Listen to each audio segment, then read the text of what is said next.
let's go to this question now. 2 NFC North quarterbacks, 2 sophomores. One of them played a rookie year. One of them did not. Caleb Williams, J.J. McCarthy. In my opinion, the answer to this is actually very clear. It's Caleb. And really, the reason why I say that is this. The Bears have a new head coach named Ben Johnson.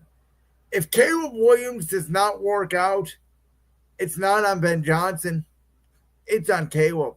Caleb was so heavily touted coming out of school. I have loved him.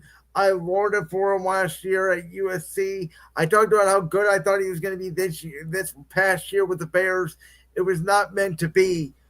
But Caleb now has to live to the hype. We're giving him a pass for year one like we gave Jared Goff because Jared Goff had Jeff Fisher. Caleb Williams had Matt Eberflus. Jared Goff got Sean McVay. I believe Caleb Williams now has his Sean McVay in Ben Johnson. And the Bears have too much talent for Caleb Williams to not be a good quarterback. So if Caleb does not get it right this year, it's on him. J.J. McCarthy, yes, the Vikings won 14 games last year. Everybody thought it was a fluke. They have good weapons, but nobody expects them to be as good as Green Bay or, Detroit or maybe even Chicago if Caleb lives up to that expectation. The Vikings kind of came out of nowhere. There's always this thought the Vikings are going to regress back where the Bears should be coming up. That's why I say there's more pressure on Caleb. Also, Minnesota is going to give J.J. McCarthy probably a year or two more weeks than Caleb. See, I hear you with everything you're saying about Caleb Williams, and yet I still say it's JJ because of the fact that the Vikings had Sam Darnold in their building. They could have franchise tagged him. They could have signed him to a contract extension. After fighting, going right down to the final game of the season, where they were in position to potentially get the number 1 seed and have the road to Super Bowl 59 go through U.S. Bank Stadium. And they were proven to be frauds. But they did all that with Sam Darnold as their quarterback. Now J.J. McCarthy has to go in there and cut and fill those shoes.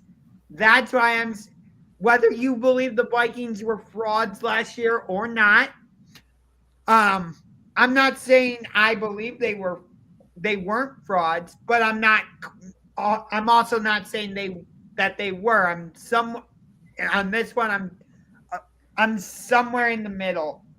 But that's part of the reason why I believe there's more pressure on J.J. McCarthy. You got a top 5 wide receiver in the NFL, I believe, in Justin Jefferson there. And he's going to want to have a big season again. You have what I think is a solid running back group. Brian. Nobody expects them to win 14 games again, though. Where the Bears, I expect the Bears to win 9-10 games. I expect the Vikings to win 8-9 games. I just think that's what they should have won last year, and they overachieved. Like I said, I think because of the success, whether it was fluky or not, that remains to be seen. Because of how high the bar was set by Sam Darnold, J.J. McCarthy has to come in and get somewhat close to that bar. Somewhat.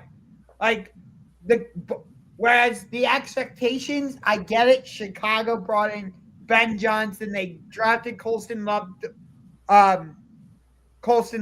out of Michigan. They drafted Luther Burden out of Missouri. They have the 2 running backs. I get it. They've got all the weapons around Caleb Williams. But still, the expectations, I don't believe, are extremely high for Chicago. Oh, yes, they are. Their playoffs are bust. See, whereas I think the expectations are much higher for Minnesota because of the last season. Again, whether you believe it was fluky or not, they still ended up getting 14 wins.